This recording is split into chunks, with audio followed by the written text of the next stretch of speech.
Hello दोस्तों, आपका स्वागत है हाई फोर्स एकेडमी में।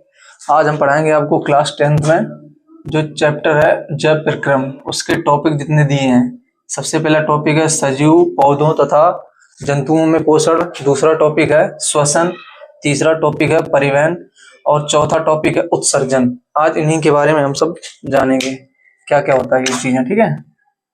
क्योंकि हमारे बोर्ड के एग्जाम बहुत नजदीक आ गए हैं, ठीक है, तो इसलिए थोड़ी मेहनत अब करनी पड़ेगी।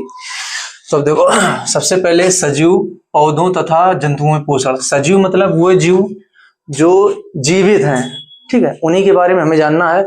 जो पौधे हो गए और जंतु हो गए। सबसे पहले पोषण दो प्रकार के होते हैं। कौन कौन से? पोषण के प्रकार। सबसे पहले पोषण के प्रकार होते हैं, पोषण के प्रकार,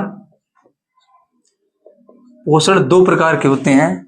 सबसे पहले स्वपोषण, एक होता है परपोषण। स्वपोषण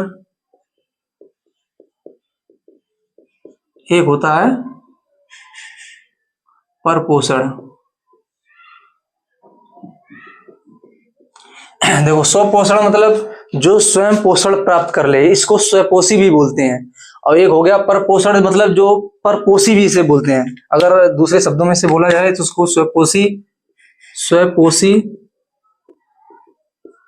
या परपोषी भी इसको बोल सकते हैं, परपोषी, ठीक है। दोनों बात एक ही है। पोषण मतलब कैसे कर हमें पोषण को प्राप्त करना, मतलब भोजन को ग्रहण करना है इस शरीर को चलाने के लिए, ठीक है, एनर्जी को बचाने के लिए। अब सबसे पहले स्वपोषण कौन से होते हैं? स्वयं मतलब स्वयं, स्वयं मतलब खुद, स्वयं मतलब खुद या स्वयं, जो पोषी मतलब पोषण को प्राप्त कर सके, तो उसे बोलते हैं स्वपोषण। अब इसमें कौन कौन से वस्तुएं, चीजें आती हैं? जैसे पेड़ पौधे हो गए। पेड़ पौधे जो होते हैं वो अपना भोजन स्वयं बना लेते हैं। अब वो कैसे कैसे भोजन बनाते हैं? सबसे पहले देखो, जैसे इसमें स्वपोषण में आता है पेड़ पौधे, पेड़ पौधे। अब पेड़ पौधे अपना भोजन कैसे बनाते हैं? देखो, सबसे पहले जो पेड़ पौधे होते हैं, सबसे पहले उन्हें क्या क्या चाहिए? देखो, सबसे पहले उन्हें जल चाहिए। क्या चाहिए? जल। इसके बाद में उसके लिए H2O प्लस। इसके बाद में और क्या चाहिए? और इसके बाद चाहिए CO2।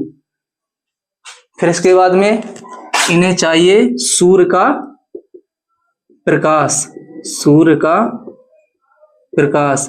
इसके साथ में और क्या चाहिए? देखो, पेड़ पौधों में एक चीज होती है जिसको बोलते हैं क्लोरोफिल। अब वो कहां पाया जाता है? पत्तियों में, जो स्ट्रोमेटा बोलते हैं, जहां रंध्र बोलते हैं। तो उसमें एक हरित, इसको क्लोरोफिल भी बोलते हैं, क्लोरोफिल या हरित लवक, क्लोरोफिल। इन ये जैसे इसमें आ गया जल आ गया, इसके बाद में इसमें आ गया कार्बन डाइऑक्साइड, फिर सूर्य का प्रकाश, क्लोरोफिल। तब जाके ये अपना भोजन बना पाते हैं, जिसमें इसमें भोजन वाला ग्लूकोज वाला सूत्र बनता है C6H12O6, ग्लूकोज प्लस। अब इसमें O2 मुक्त होती है, जो ऑक्सीजन बनती है ना इसमें, वो मुक्त होती है, ठीक है। तो ये चीजें चाहिए इसके लिए। तो ये अपना भोजन स्वयं बना पा रहे हैं, तो इसलिए कौन से हो गए? ये स्वपोषी।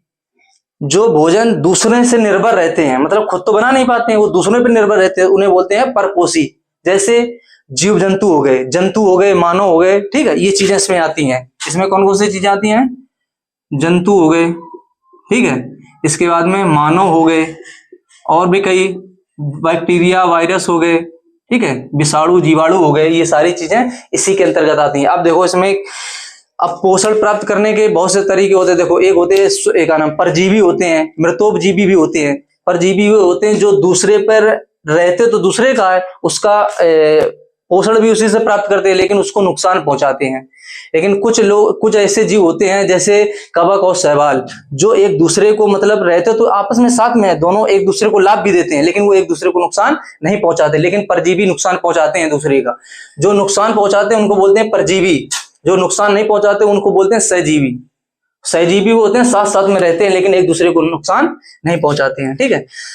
अब परपोषी होते हैं जो दूसरे पे आश्रित होते हैं, दूसरे पे आश्रित, जैसे एक नाम परजीवी हो गए, ठीक है। मृतोपजीवी में अब घटक आ जाते हैं जो बिल्कुल बचे हुए सड़े गले भोजन को ऊपर क्या नाम पाचन करते हैं, जैसे हो गए क्या नाम है ये बैक्टीरिया, वायरस और क्या नाम जीव, कवक, शैवाल, ये सारे हो गए। तो ये सारे चीजें सब ये चीजें इसके अंतर्गत आ जाएंगी, परपोषी के अंतर्गत, ठीक है। तो ये सारा हो गया मतलब जंतुओं के मतलब जो पोषण का तरीका कैसे कैसे ये चीजें प्राप्त करते हैं, ठीक है।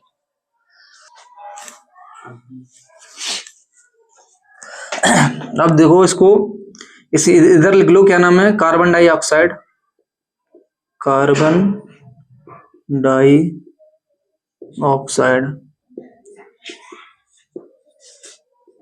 ठीक है।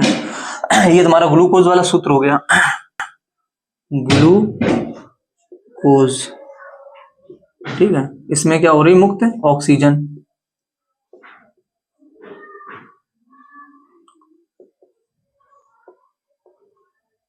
ठीक है। अब इसके बाद में ये तो हो गया स्वपोषी के अंतर्गत जो चीजें आती हैं, वो तो तुम्हारा पेड़ पौधा बना दिया इसने, ठीक है।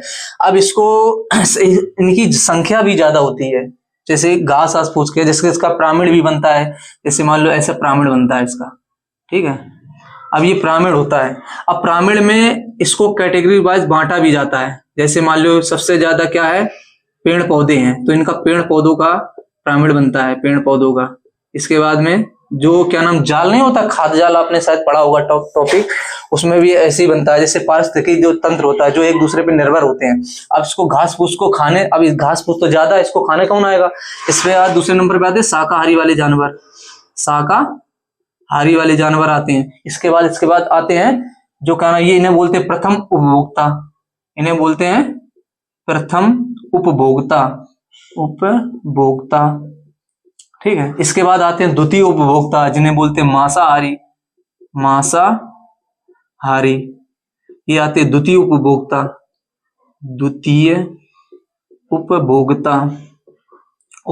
मतलब वे होते हैं, जैसे मान लो कोई चीज तुमने बनाई है, ठीक है, अब उसका तुम उपयोग कर रहे हो। देखो उत्पाद वो होता है जो चीज बनी है, जैसे पेड़ पौधे, ये तो इनको उत्पाद भी बोला जाता है, क्योंकि ये बने अपना खुद भोजन बना लेते हैं, तो ये तो उत्पाद हो गया। अब जिसको कोई उसको प्राप्त कर रहा है, या उसकी चीज की जो उपयोगिता है, जो उसको ले रहा है, उस पर खर्च कर रहा है, तो उसको बोलते हैं उपभोग, कि ये मैंने चीज उपभोग कर ली है, मैंने उसको चीज को यूज कर लिया है, तो उसको बोलते हैं उपभोक्ता। तो ये चीज शाकाहारी जानवर इसका उपभोग कर रहे हैं, इसको खा रहे हैं, तो इसे बोलते हैं उपभोक्ता। कौन सा, प्रथम उपभोक्ता।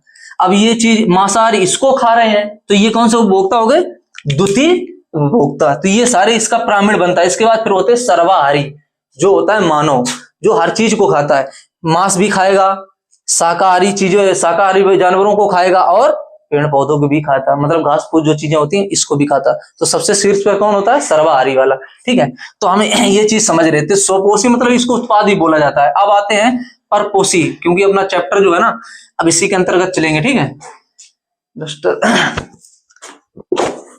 अब देखो इसमें होती है चीजें, जैसे मान लो अब इसके अंतर्गत आते हैं पोषण कैसे प्राप्त कर, कौन कौन से लोग कैसे प्राप्त करते हैं। सबसे पहले आता है परजीवी। अब ये कैसे प्राप्त करते हैं, एक होता है मृतोपजीवी,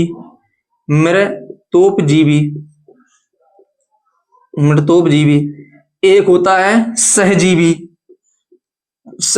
अब ये कैसे कैसे अपना भोजन कैसे कैसे प्राप्त करते हैं। सभी को देखो जीवन में जीने के लिए सभी को भोजन तो प्राप्त करना ही है, लेकिन कैसे प्राप्त करना है, किसके साथ में कैसे, मतलब भोजन को कुल मिलाकर प्राप्त करना ही करना है उन्हें, ठीक है। अब परजीवी है, अब परजीवी में देखो पर मतलब होता है दूसरा या पराया, पर मतलब होता है दूसरा या पराया, और जीवी मतलब होता है जीव, मतलब जो जीव दूसरे पर निर्भर होता है, दूसरों पर निर्भर हो, जो दूसरों पर निर्भर हो, किसके लिए, पोषण के लिए, मतलब दूसरे पर निर्भर है। सबसे बड़ी मतलब आदमी ये जो आपस में जो कर रहे हैं, ये किसके लिए सब कर रहे हैं, सब पोषण के लिए तो कर रहे हैं। तो ये जो दूसरे पर निर्भर है, काहे के लिए, पोषण के लिए निर्भर है। लेकिन कौन कौन सी चीजें इसमें आती हैं, इसको एक रेस कर दूं मैं इसको, ठीक है। अब देखो, अब ये दूसरे पर निर्भर है, जैसे एग्जाम्पल ले लो इसके, जैसे हो गया तुम्हारा अमर बेल, और क्या हो गया, जू हो गया। ठीक है, अब अमरबेल क्या करता है, जैसे मान लो कोई पौधा है, ठीक है, अब पौधा है, अब जैसे कोई पौधा है यहाँ पर, अब ये पौधे के ऊपर अगर किसी ने अमरबेल डाल दी तो ये पौधे का पूरी चारों तरफ से इसको घेर लेगा। अब घेर लेगा, इसके बाद में इसकी जो क्या ना पत्तियां सबको घेर लेगा, तो प्रकाश संश्लेषण कर ही ना, क्योंकि प्रकाश संश्लेषण में चाहिए सूर्य का प्रकाश। जब सूर्य का प्रकाश यहाँ पेड़ पे नहीं पहुंच पाएगा तो ऑटोमेटिकली पेड़ सूख जाएगा, भोजन खुद नहीं बना पाएगा तो पेड़ कैसा हो जाएगा, सूख जाएगा। तो अमरबेल पूरे चारों तरफ से घेर लेती है, तो ये तो मतलब क्या हो गया, ये नुकसान पहुंचा रही है। परजीवी हमेशा नुकसान ही पहुंचाते हैं, तो एक इसमें लिख सकते हैं, ये हमेशा नुकसान पहुंचाते हैं।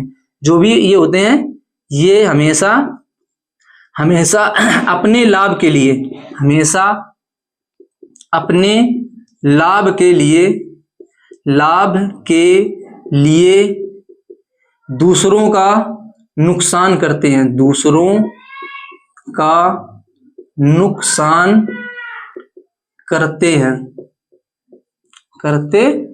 ठीक है, ये हो गया इसका। ठीक, अब एक बाद जू हो गया, ये तो अमरबेल होगी तुम्हारी, ठीक है। इसके बाद जू वाला हो गया। अब जू जैसे हर किसी के सिर में मतलब बालों में ज्यादातर रहते हैं, ठीक है, अपने ये वैसी से पोषण प्राप्त करते रहते हैं, और जिससे मतलब दूसरों के शरीर बालों सिर में रहते हैं, तो मतलब उनका खून तो चूसते रहते हैं, साथ में मतलब दूसरे का नुकसान भी करते हैं। तो ये सारी चीजें इसके अंतर्गत आती हैं। अब देखो इसमें आता है मृतोपजीवी। अब मृतोपजीवी कौन से होते हैं, अब जैसे मान लो कोई भी सड़ी गली चीज है, अब उसको भी खाने के लिए चाहिए, नहीं चाहिए, अब उसको भी सड़ी हुई चीजों को खाने के लिए तो अब देखिए ये तो हो गया तुम्हारा परजीवी वाला। अब देखो मृतोपजीवी, सबसे पहले मृतोपजीवी।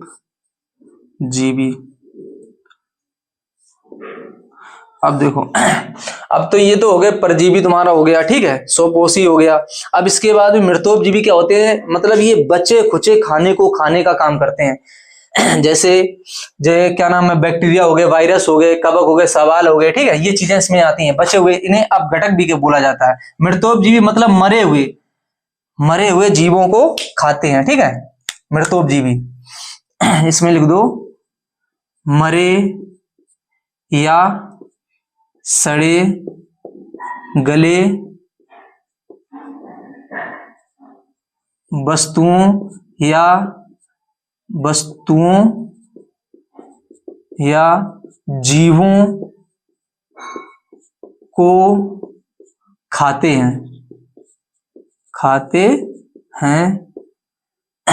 उन्हें क्या कहते हैं, मृतोपजीवी। जैसे अमीबा, जैसे लिख लो यहां पर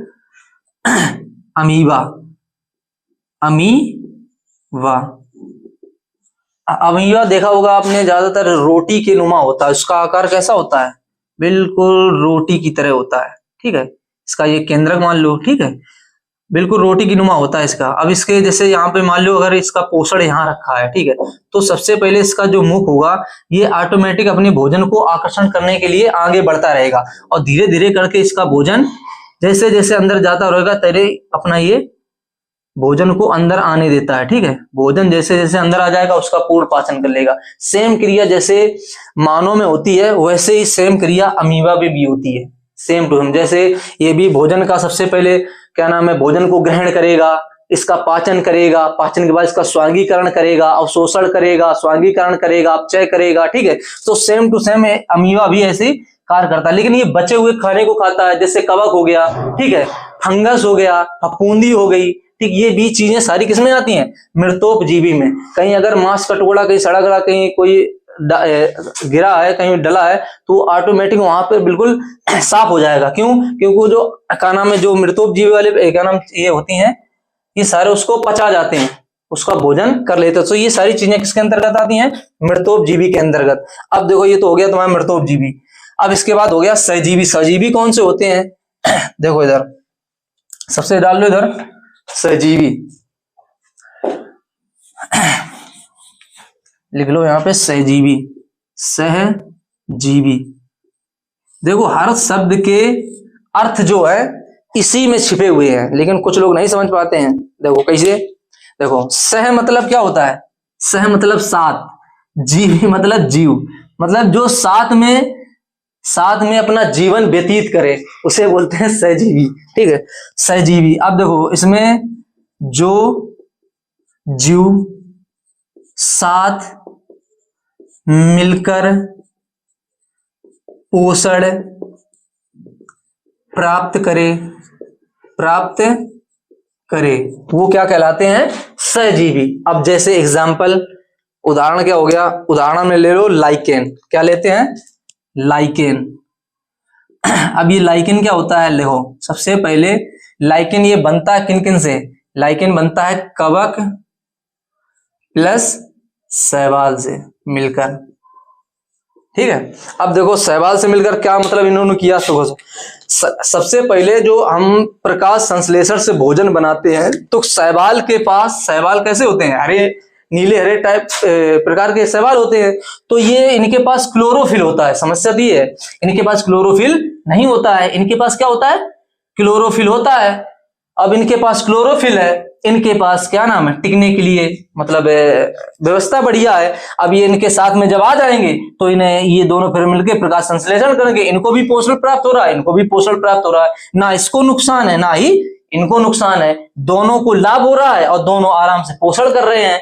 लेकिन इसमें क्या हो रहा था? परजीवी में एक दूसरे पर मतलब एक दूसरे को मतलब दूसरा वाला तो नुकसान नहीं पहुंचा रहा था, लेकिन नुकसान कौन पहुंचा रहा था? जो उससे पोषण प्राप्त कर रहा था। ठीक है, लेकिन इसमें नुकसान एक दूसरे को नहीं पहुंचाते हैं, तो अभी इन्हीं को बोलते हैं लाइकेन। ठीक है, ये चीजें इसमें आती हैं। तो ये तुम्हारे पहला तुम्हारा जो टॉपिक था सजीव पौधों तथा जंतुओं में पोषण, ये तो तुम्हारा क्लियर हो गया। ठीक है, अब पढ़ते हैं श्वसन की तरफ। किसकी तरफ? श्वसन की तरफ। ठीक है, ये तुम्हारा कंप्लीट हो गया। अब श्वसन की तरफ तुम्हारा पढ़ेंगे। ठीक है, चलो आगे। चलो, अब ये तुम्हारा ये पहला वाला टॉपिक कंप्लीट हो गया ना ये। अब देखेंगे दूसरा टॉपिक है श्वसन। अब देखो श्वसन क्या होता है। सबसे पहले देखो, कुछ लोग बोलते हैं केवल ऑक्सीजन लेते हैं, कार्बन डाइऑक्साइड छोड़ते हैं, तो हो गया क्या नाम? श्वसन, इसी बोलते हैं। देखो सबसे पहला होता है इसको गैसों का आदान प्रदान। गैसों का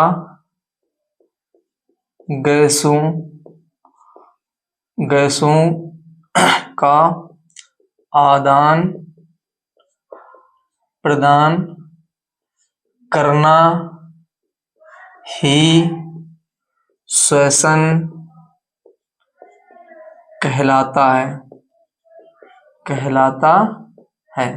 अब आदान प्रदान क्या करना मतलब ये बताया तुमने कि ऑक्सीजन को लेना और कार्बन डाइऑक्साइड को छोड़ना। ठीक है, अब तो देखो हमने पेड़ पौधे से क्या लिया?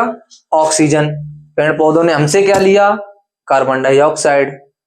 तो ये भी चक्र होता है। जैसे पारिस्थितिकी जो तंत्र होता है ना हमारा, जो पारितंत्र में होता है, एक सर्कल होता है जो चक्र, जीवन चक्र जिसे बोलते हैं, लाइफ सर्कल। तो ये क्या होता है? एक दूसरे पे सारी चीजें डिपेंड होती हैं, आश्रित होती हैं। ठीक है, तो ऐसे ही वो हमें पेड़ पौधे जो होते हैं, पर्यावरण, तभी तो बोलते हैं कि पर्यावरण को बचाना चाहिए। ठीक है, तो इसीलिए क्या होता है कि पेड़ पौधे ज्यादातर ऑक्सीजन देते हैं, लेकिन नाइट के समय क्या करते हैं? वो कार्बन डाइऑक्साइड ही छोड़ते हैं। ठीक है, क्योंकि दिन के समय तो सूर्य का प्रकाश मिल रहा है और ग्लूकोज भी बना रहे हैं, लेकिन हमें क्या दे रहे हैं? दिन के समय हमें O2 देते हैं, ऑक्सीजन देते हैं, लेकिन नाइट के समय हमें क्या देते हैं? CO2। ठीक है, अब इसके बाद में अब देखो, अब तो ये हो गया गैसों का आदान प्रदान। आदान प्रदान मतलब क्या होता है? जैसे ऑक्सीजन जो O2 होता है और CO2। देखो ऑक्सीजन हम लेते हैं और CO2 को हम बाहर छोड़ते हैं, तो ऑक्सीजन लेना और ऑक्सीजन को बाहर निकालना ही क्या कहलाता है? श्वसन। अब इसको हम चित्र के माध्यम से समझेंगे। किसके माध्यम से? चित्र के माध्यम से। चलो हम चित्र बना लेते हैं। ठीक है, इसके बाद में चित्र बना लेंगे, इसके बाद में उसमें देखेंगे। चलो देखो, अब चित्र के माध्यम से समझेंगे। सबसे पहले हमने सबसे पहले क्या ग्रहण की? ऑक्सीजन। इसको क्या किया? ग्रहण किया। ठीक है, तो ये ऑक्सीजन सीधे सीधे हमारे एल्वोली में जाती है। कहाँ जाती है? एल्वोली। क्योंकि ये गुब्बारे जैसी संरचना जो होती है ना, ये फैलाती है। तो मैंने ऐसे ही मतलब बना दिया एक्सप्लेन करने के लिए, लेकिन ठीक है। तो सबसे पहले क्या आती है? इस गुब्बारे जैसी संरचना होती है, इसमें हवा ऐसी जो ऑक्सीजन जब लेते हैं तो ये क्या होती है? फूलती है। लेकिन फूलती कैसे है? तो सबसे पहले इसका जो मेन जो काम होता है वो तो होता है इसका। अब ये बोलेंगे ये नीचे क्या होता है? इसको बोलते हैं, दोनों को क्या बोलते हैं? डायाफ्राम। मेन काम तो इनका होता है, जब ये तुम सांस लोगे, ठीक है, तो ये जो धकेलता है, ये जो धकेलने का काम कौन करता है, ये जो डायाफ्राम लगे, तो ये जस्ट ये जो तुम्हारे फेफड़े होते हैं इसके जस्ट नीचे होते हैं, तो ये धकेलने का काम करते हैं जिससे तुम ऑक्सीजन ले सको।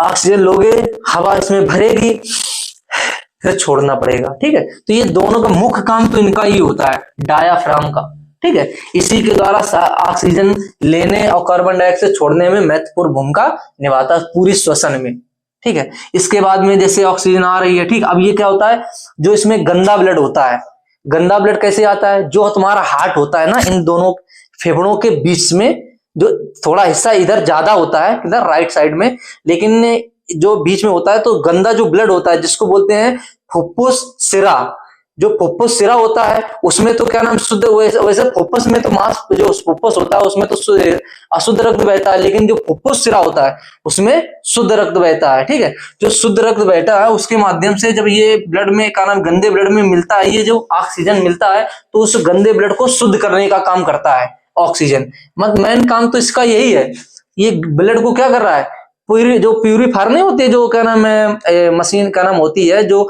जल को मतलब प्यूरीफायर करने का काम करती है, सेम काम इसका भी है। ये केवल फिल्टर करने का काम करती है, जो गंदा ब्लड होता है उसको अच्छा शुद्ध ब्लड बनाने के लिए, मेन काम तो इसका ही होता है। लेकिन हम कहते हैं श्वसन क्या है, श्वसन श्वसन यही होता है, ठीक है। ये तो मैंने बता दिया क्या क्या इसका काम होता है, क्या नहीं होता है। ये केवल ब्लड को शुद्ध करने का काम करती है, मेन काम ये है। अब श्वसन की क्रिया एक तो इसमें होती है, एक और होती है, वो होती है कोशिका। कोशिका में एक कोशिकांग होता है जिसको बोलते हैं माइटोकॉन्ड्रिया, उसमें भी श्वसन होता है। श्वसन उसमें भी होता है, लेकिन उसमें कैसे होता है, उसमें क्रेब्स साइकिल चलती है, क्रेब्स साइकिल नहीं होती है, तो उसमें 38 एटीपी मिलके एक क्या नाम है, 38 एटीपी मिलके एक एमिनो अम्ल का निर्माण करते हैं, तभी तो ग्लूकोज बनता है। ऐसे करके इसका निर्माण होता है, ठीक है। तो ये सारी चीजें किसके अंतर्गत आ गई है, आप जिसमें लिखना चाहो तो लिख सकते हो। ये क्या हो गया तुम्हारा, फेफड़ा हो गया, ठीक है, फेफड़ा हो गया। ये तुम्हारा एल्वोली ये हो गई, जो गुब्बारे नुमा संरचना होती है, श्वसनी होगी, ठीक है। ये गुइका हो गई, श्वसनी, श्वसनी, ठीक है। ये गुइका हो गई, ठीक है, गुइका, इसको एल्वोली भी लिख दो, एल्वोली, एल्वोली, ठीक है। ये चीजें होंगी, यहां से जैसे सांस लिया तुमने, ठीक है, इस श्वसनी से होता हुआ, इसके पीछे तुम्हारा होता है आहार नाल, इससे जस्ट पीछे साइड में कौन सा होता है, आहार नाल, जब भोजन जाता है, ठीक है, इसके साथ में हो गया। तो ये चीजें होगी, तो इसलिए तुम्हारा ये टॉपिक भी कंप्लीट हो गया। अब आगे बढ़ते हैं। अब तुम्हारा तीसरा टॉपिक है परिवहन, ठीक है, अब आगे बढ़ेंगे। परिवहन,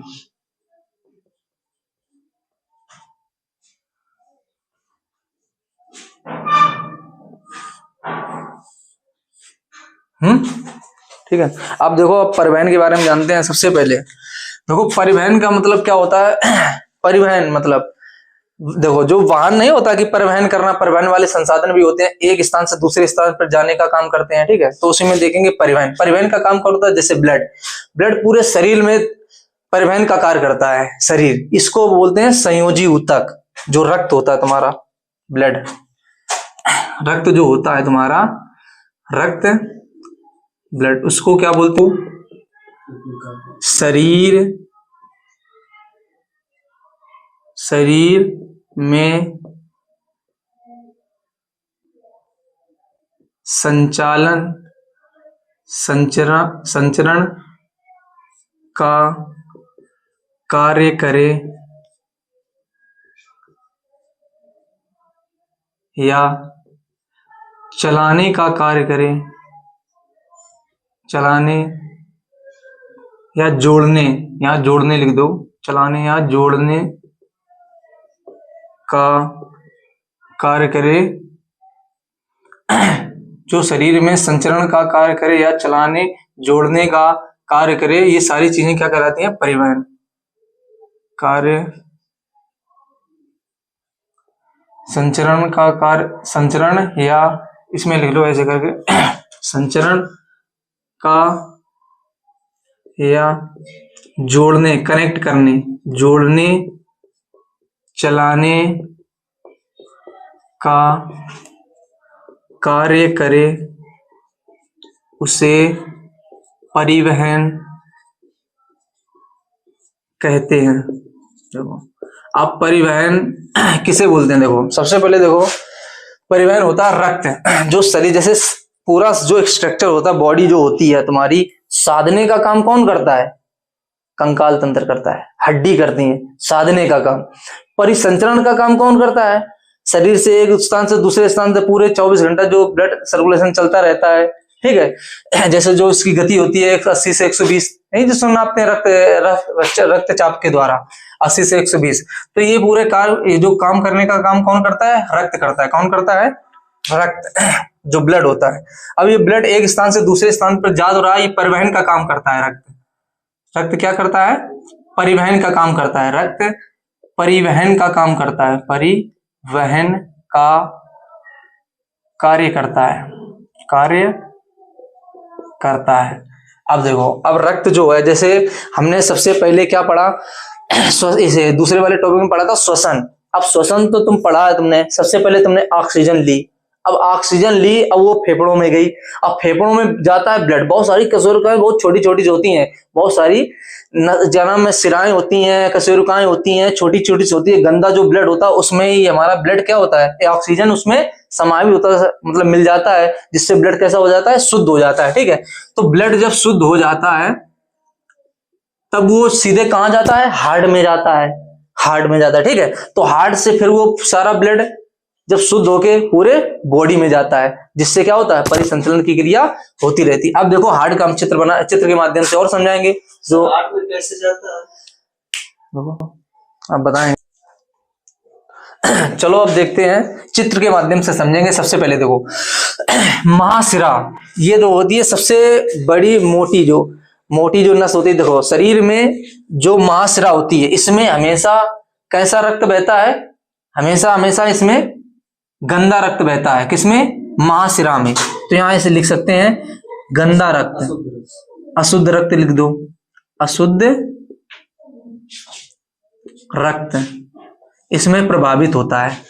लेकिन महाधमनी में कैसा रक्त प्रभावित होता है, शुद्ध रक्त, शुद्ध रक्त प्रभावित होता है, ठीक है। अब इसमें आ जाओ, जैसे फुफ्फुस धमनी है, लेकिन फुफ्फुस धमनी में कैसा रक्त बहेगा, अशुद्ध। कैसा बहेगा, अशुद्ध। तो यहां लिख दो अशुद्ध रक्त प्रभावित होता है, अशुद्ध रक्त।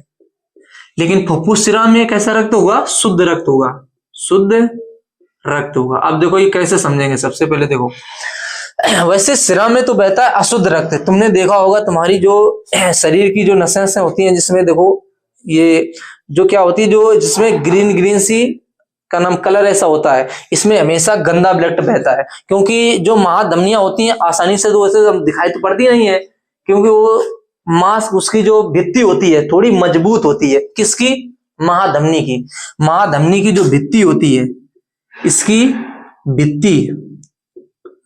भित्ति मजबूत होती है। मजबूत क्यों मजबूत होती है, क्योंकि इसका जो ब्लड रक्त होता है प्रभावित होता है, बहुत तीव्र गति से होता है, इसलिए इसकी भित्ति कैसी होती है, मजबूत। इसकी भित्ति इतनी मजबूत नहीं होता, क्योंकि ब्लड बहुत ही धीमी गति से प्रभावित होता है, ठीक है। अब इसमें आ जाओ, जैसे मान लो ये साइड हो गया, ये हमारा राइट हैंड हो गया, ठीक है, ये हो गया लेफ्ट हैंड। तो इसको हम सबसे पहले 4 कक्ष में बांट लेते हैं, क्योंकि मानव का जो हृदय होता है 4 कक्षी होता है, 4 कक्षी है, ठीक है। अब 4 कक्षी होता है। सबसे पहले ये देखो, पहला कक्ष, दूसरा कक्ष, तीसरा कक्ष और चौथा कक्ष। 4 कक्ष हो गए कि नहीं हो गए। अब सबसे पहले देखो, ये जैसे हमारा हम है, देखो राइट साइड में है, देखो हमारा दायां, ये बायां। तो सबसे पहले ये दायां, इसको बोलते हैं दायां। पहले दायां देख लो, दायां, ठीक है, ये दायां हो गया। इधर वाला कौन सा हो गया, बायां। ये क्या हो गया, बायां। इधर के बाद में इसको भी लिख लो, दायां, दायां, इसको लिख लो बायां। 4 कक्ष हो गए, बायां। अब देखो, अब क्या क्या पढ़ेंगे, बायां, ठीक है। अब देखो दायां, तो इसको लिख दो दायां अलिंद। क्या पढ़ेंगे, दायां अलिंद, हो गया। अब इसको है बी है बायां, तो इसको लिख दो बायां अलिंद। देखो प्यार से समझेंगे बिल्कुल। देखो राइट साइड में है तो दायां अलिंद, अलिंद मतलब ये ऊपर साइड वाला है, आ मतलब अलिंद ऊपर साइड वाला। इधर बायां है तो ये बायां साइड का अलिंद हो गया, ठीक है। अब इधर नीचे आ जाओ, ये दायां साइड का है, किस तरफ का है? दायां। तो इसको लिख दो दायां निलय। ये क्या हो गया? निलय, दायां निलय। ये कौन सा हो गया? बायां निलय। क्या हो गया? बायां निलय। ठीक है। अब देखो इसमें सबसे पहले दाएं से देखो, ये दायां है तुम्हारा, ये दाएं से, दाएं क्या है? महाशिरा है। क्या है? महाशिरा है। अब ये महाशिरा से अशुद्ध रक्त पूरे शरीर से होता हुआ किसमें प्रवेश कर रहा है? किसमें प्रवेश कर रहा है? ये देखो, अब ये जो रक्त है तुम्हारा, ये देखो, अब यहाँ पूरे शरीर से आ रहा है, ये गंदा ब्लड है ना, ये अशुद्ध रक्त है। अब ये अशुद्ध रक्त इसमें आ रहा है, ठीक, आ रहा है, फिर इसमें प्रवेश कर रहा है। अब प्रवेश तो इसमें कर गया, लेकिन इसके बाद में दायां अलिंद में सबसे पहले किसमें प्रवेश किया? दायां अलिंद में ब्लड, रक्त प्रवाहित इसमें आया। तो इसके आने के बाद में यहां एक लगा होता है बाल्ब, इसको बोलते हैं बाल्ब। वाल्व क्या होता है? तुमने देखा होगा पहले जमाने में नल होते थे ना, नल के नीचे जैसे उतना पानी निकाले तो फिर दोबारा वो पानी वापस ना जाए, उसके लिए हम वाल्व लगा देते थे। जैसे प्रेशर से खींचा, अब वो ढक्कन से छोड़ा था तो खुल गया, लेकिन उसको जैसे पानी से छोड़ा तो वो पानी तो ऊपर रख गया ना, वाल्व चिपक गया। तो ऐसे यहाँ पे होता है, जैसे यहाँ ब्लड ये आया, अब ये ब्लड तो आ रहा है, तो इसके ऐसे बाल्ब ऐसा लगा होता है, इसके यहां से ब्लड होता है, ब्लड जो है यहां से होता हुआ दायां निलय में तो आ जाएगा, लेकिन यहां से वापस नहीं जा पाएगा। वापस जाने के लिए यहाँ पे क्या हो जाएगा? ये लॉक ऐसा लग जाएगा, ऐसा लॉक। ब्लड तो इसमें तो घुस जाएगा, जैसे मान लो ऐसे, अब यहां से कोई चीज डालो अंदर, इसके अंदर जैसे डालो चीज तो चली जाएगी, लेकिन अंदर से जब अंदर चली जाएगी तो अंदर से बाहर नहीं निकल पाएगी चीज। तो यही होता है लॉक, ऐसा लॉक लगा होता है। ठीक है, ऐसा करके ऐसा लॉक लगा होता है, मतलब ऐसा अंदर से चीज डालो तो इसमें तो चली जाएगी, लेकिन इधर बाहर नहीं निकल पाएगी चीज। ये होता है, इसको बोलते हैं बॉल्व। क्या बोलते हैं? बॉल्व। अब ये गंदा ब्लड था, ठीक है, अब इसमें आ गया। इसके बाद में अब ये यहां से, अब ये क्या नाम है, इधर से होता हुआ, देखो अब ये फुफ्फुस वाला एरिया है, ठीक है, अब ये यहां से होता हुआ अब इधर जाएगा। अब ये तो देखो दायां अलिंद से आधा ब्लड, फिर इसमें कहां चला गया? दायां निलय में, फिर दायां निलय से फिर कहां आ गया? बायां निलय में, फिर बायां निलय से होता हुआ फिर कहां चला जाएगा? फुफ्फुस, ये फुफ्फुस धमनी के माध्यम से फेफड़ों में। किसके माध्यम से? फुफ्फुस धमनी के माध्यम से। इसमें भी अशुद्ध रक्त है ना, अब ये यहां से होता हुआ फुफ्फुस धमनी के माध्यम से कहां जाएगा?